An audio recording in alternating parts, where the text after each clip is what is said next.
6.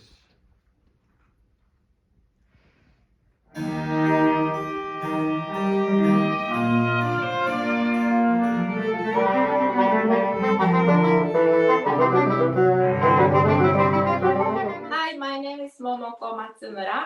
I'm a violinist. Also, I play viola as well. And for this project, I play violin. Hi, I'm Caitlin, and I play the oboe. And Tracy.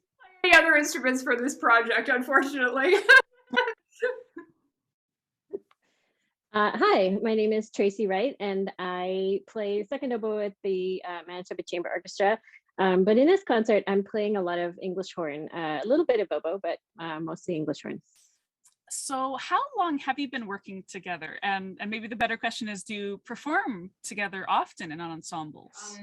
Actually, I never played with this particular setting as a group. So this was kind of a project. But of course, I know those wonderful musicians through MCO working together. Great. And Caitlin? Well, Tracy and I have played together in MCO and even in some other contexts for a really long time now. I think maybe at least 12 years. What do you think? Do you think that's right, Tracy? Yeah, I was thinking about it. I think you came like 12 or 13 years ago. So yeah, it's been a while now. Yeah. Amazing. Great. Momoko, when you said setting, what are you referring to? Oh, the setting, I referred the specific instrumentation of this group, you know. Momoko and Tracy and I have played together in MCO for like years now. But this was something a bit different, yeah. And in this concert, we will be hearing when it comes out online, oboes, English horn, and bassoon, and those are double reed woodwind instruments, and violin and cello, string instruments, and the harpsichord. So we don't have anyone representing harpsichord today, but harpsichord, of course, a keyboard instrument, and it's also a string instrument. And what do you enjoy about this combination of instruments? Maybe starting with Tracy. Well, for me, when we're playing in small ensembles, it's often like the winds are together playing in a small ensemble, or the strings are together playing in small ensemble. And of course, like I play with strings all the time in orchestra, but for me, this is kind of an interesting combination where I get to play one-on-one with stringed instruments, which is a little bit different. Just because they have different ways of doing things than wind instruments do. And so maybe we perhaps don't understand what they're going to do right away as we would with a wind instrument. Like with Caitlin and I, we've been playing together for so long that I can just read her cues a lot better. So yeah, but it's exciting to play with new people and in this kind of setting. Yeah, and Caitlin, what about you? Yeah, I mean, I love playing with string instruments in chamber music because I think that they make us sound really good. You know, the combination of winds and strings is so rich, and I also really like writing arrangements that include wind and strings because the string instruments give us so much greater potential for range and different techniques and just so many colors that you can add. So I always think it's really exciting. Great. And Momoko as a string player in the group. Mm-hmm. I particularly enjoy this combination because I love Baroque music, and oboe and bassoon and cello and cembalo and harpsichord. That's like a great combination to play Baroque music. So I really enjoyed playing it. Yeah. And playing with a harpsichord. Is there a difference performing with harpsichord compared to piano, which maybe more people would be familiar with seeing? Yeah, definitely, because they pronounce the sound so differently. Articulation, it's so different, and because they cannot sustain like piano, it's more like a plucking instrument almost. So it's totally different.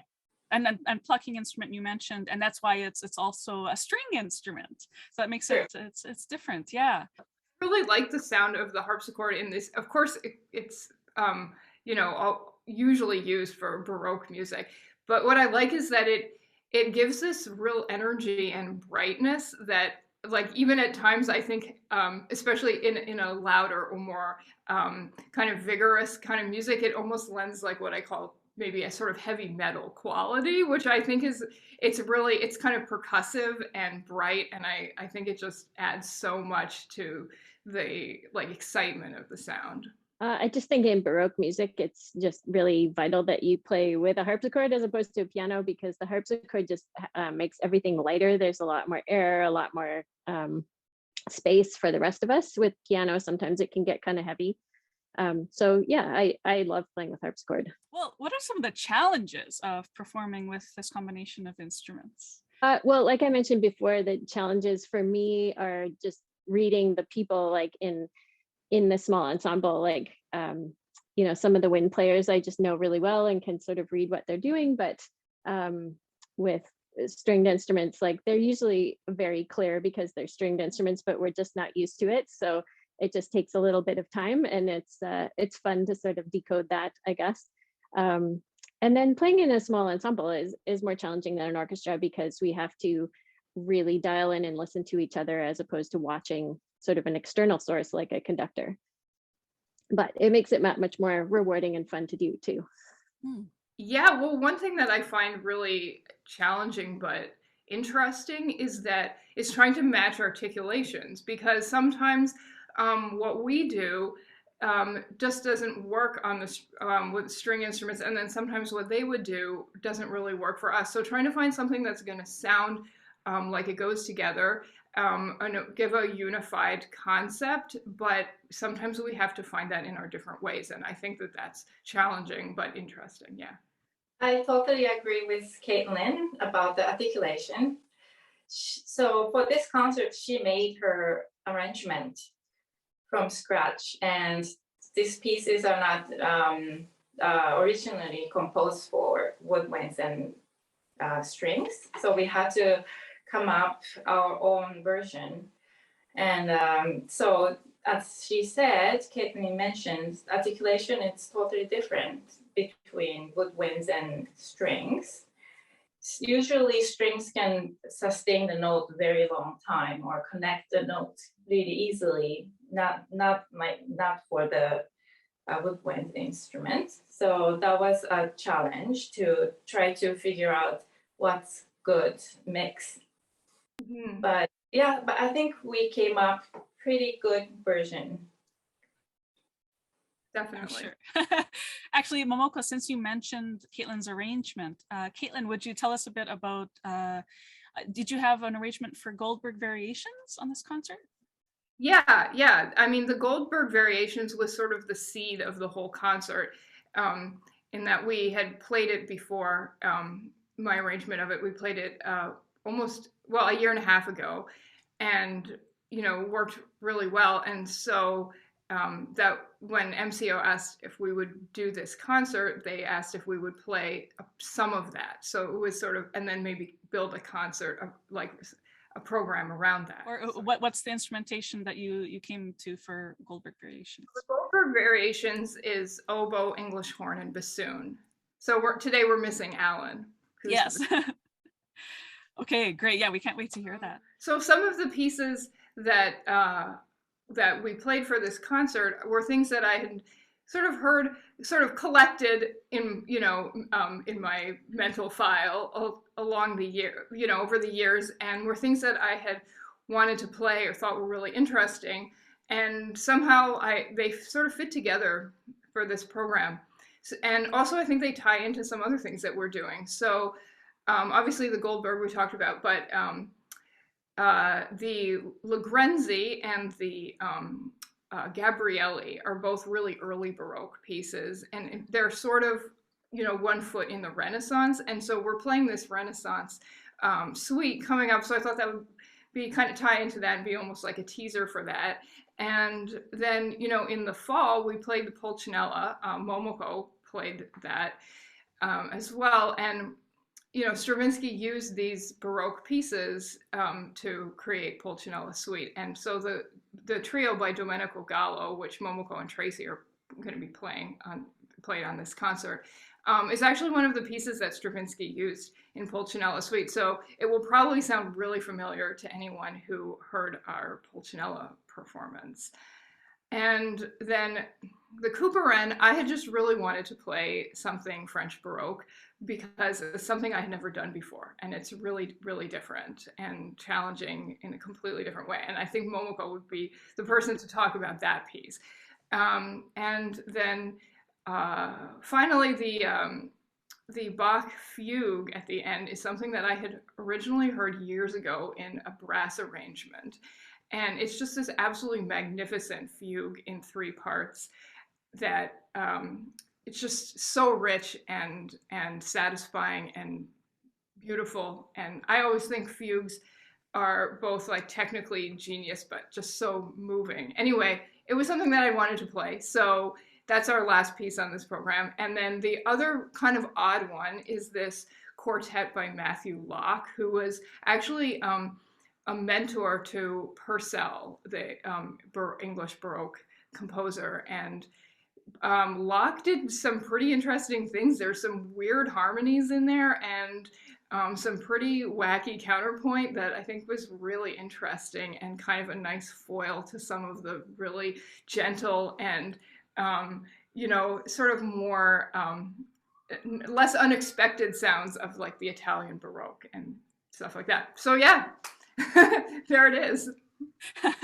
In a nutshell, yeah. Momoko, would you like to tell us a little bit more about the repertoire? Oh, the Couperin. Yeah, so well, I just got into digging into the Baroque music world just a few years for now, and I'm as a violinist, a string player, not so familiar with the French Baroque music. It's totally different from Italian Baroque music, which we're so familiar with, like Vivaldi, Coletti, stuff like that. So it was a challenge for all of us, I think, just reading the manuscript and try to figure out his ornamentation, his writing, and everything. Yeah, it's a great piece. It's such a charming piece. Yeah. And for you, Tracy, what repertoire kind of sticks out for you, and any surprises for this concert for you?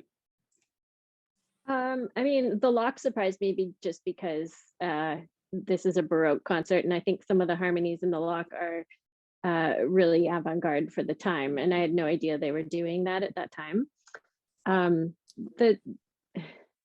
think for me, the Bach, the Goldberg, it's kind of like my favorite, just because it's, you know, everyone knows the Goldberg Variations, but they know it as the piano version mostly. And I just think like Caitlin did such a great job of taking that and putting it into 3 double reed instruments, and just the fact that I get to play that piece, such an iconic piece, is just really special to me. It kind of makes it feel more personal, like when you've actually been able to play a piece and being inside of it a little bit. So yeah, no, I think all the pieces were really well chosen, and I'm just really grateful that Caitlin was able to put together this program and that we're able to play it. I'm fantastic. Lucky to have such phenomenal musicians to play with, really.